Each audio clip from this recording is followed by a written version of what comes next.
Van die tanden. Die, hulle sê die ene kom daar by die golfklub en hy kry ook Piet daar so. Piet staan daar so nou, hy is so 'n strooitjie waarmee hy nou sy bier staan en drink. Hy sê, wat gaan er met jou aan?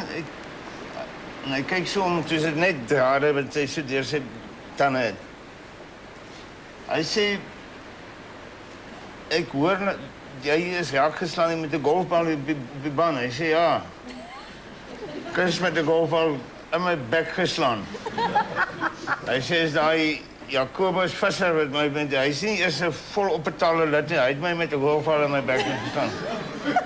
Hy sê, en hoe kan jy dan eet? Hy sê, ek kan nie eet. Ek is alles, hulle het 'n tand nou getrek. Ek moet nou maar so met 'n strooitjie. Alles word geliquidize. My steak word geliquidize, alles. Hy sê, dan moet ek deur die gat en nog my tand ook borstel, is verskriklik ongemaklik. Hy sê, maar jy kan hom drink. Hy sê, ja nee, ek kan hom redelijk drink.